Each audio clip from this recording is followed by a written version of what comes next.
Halo, Assalamualaikum warahmatullahi wabarakatuh. Ketemu lagi di vlog Juru Baca. Saya Asanas Pahani. Kita ngobrolin puisi lagi. Kita ngobrolin satu puisi yang pada saat-saat seperti sekarang kita memperingati Hari Proklamasi 17 Agustus itu banyak dibaca, banyak dikenang, banyak dilombakan sajaknya Khairil Diponegoro. Nah, sajak itu ditulis tahun 1943, tapi itu sajak yang disesali oleh Khairil. Sajak yang tidak lagi ditulis oleh Khairil seperti itu sampai kemudian tahun 48 itu baru dia bikin sajak Kerawang Bekasi sama persetujuan dengan Bung Karno. Nah, kita bisa tahu karena ada satu kartu pos Khairil di tahun 44, beberapa bulan setelah dia menulis sajak di Ponorogo itu, dia tulis surat kepada kartu pos atau surat lah kepada Yasin, dikirim dari Paron. Paron itu rumah orang tuanya Mirat, pacarnya Khairil. Jadi Khairil bilang gini di suratnya tuh, Yasin, begini keadaan jiwaku sekarang. Untuk menulis saja keperwiraan seperti Diponegoro tidak lagi. Menurut omku, sajak itu pun tidak baik. Ya, itu paragraf pertama suratnya Yasin. Omnya Syahrir. Jadi menurut Syahrir sajak itu buruk, tidak baik gitu. Dan Khairil setuju tampaknya gitu, karena itu dia bilang sajak keperwiraan seperti itu dia tidak akan menulis lagi gitu. Akhirnya memang sepanjang 5 tahun itu dia tidak lebih banyak menulis sajak-sajak yang sajak aku misalnya gitu, sajak cinta, sajak sajak patriotik atau keperwiraan itu dia tidak lagi menulis seperti itu gitu. Atau kepada angkatanku itu sajak yang tidak lebih, bukan sajak patriotik lah, bukan sajak keperwiraan lah gitu, sajak pada tahun yang sama dia menulis gitu.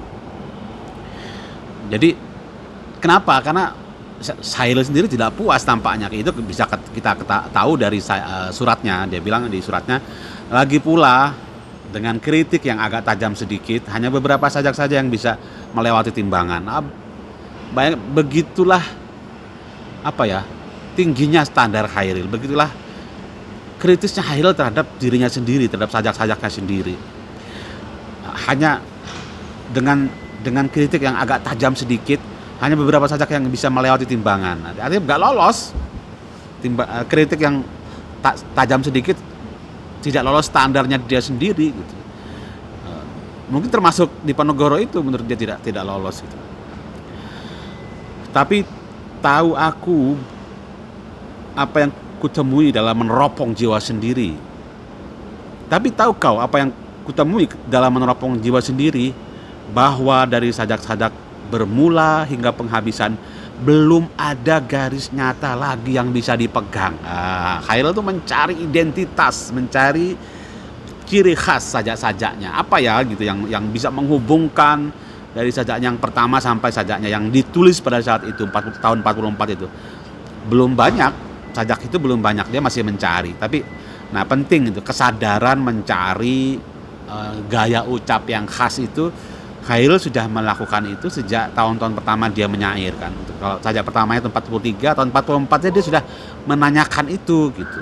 Jadi penting sekali untuk itu kalau ingin menjadi sajak penyair yang kuat seperti Khairil itu kan. Yasin, aku mulai dengan 10-15 sajak-sajak yang penghabisan. Di antara ada juga yang tidak bisa diterima sebagai sajak. Gimana ya? Dia nulis sajak ini kayak pengantar ya, Khairil kepada Yasin yang beserta surat ini ada 10-15 sajak. Tapi dia bilang di antara yang dia kirim itu belum bisa diterima sebagai sajak. Tapi dia kirim aja gitu. Nah, satu pentingnya teman diskusi yang bisa mengkritik, yang bisa memberi masukan pada sajak itu gitu. Nah, tapi dia sendiri sudah kritis gitu kepada dirinya sendiri, kepada karya-karyanya. Makanya dia bilang begitu kepada Yasin kan, belum mencapai sajak gitu. Akhirnya Ya itulah pengantarnya. Begitu ya. Jadi sajak Diponegoro itu sekali lagi bukan sajak yang dibanggakan oleh Hairil. Meskipun nanti di bukunya Kerikil Tajam yang Terampas dan yang Luput, sajak itu masuk. Tetap lolos timbangan lah. Tapi kan itu buku terbit setelah Hairil meninggal. Ada dua kan buku yang hampir berbarengan. Satu Deru Campur Debu sama yang Terampas dan yang Luput itu gitu. Dua penerbit yang berbeda. Nggak tahu sebenarnya Hairil merencanakan yang mana terbit. Tapi dia kumpulkan aja gitu sajak, dua kumpulan sajak itu gitu, akhirnya terbit hampir bersamaan setelah dia meninggal. Oke, selamat membaca sajak Diponegoro. Aku membacanya di video sebelumnya, tapi penting untuk menyadari bahwa bagi Hairil itu bukan sajak yang terbaiknya, dan dia agak menyesal menulis sajak itu, tidak mengulangi lagi sampai kemudian 5 tahun kemudian dia menulis sajak yang patriotik tapi berbeda gitu. Terima kasih sudah menyimak video ini. Sampai ketemu di video berikutnya. Assalamualaikum warahmatullahi wabarakatuh.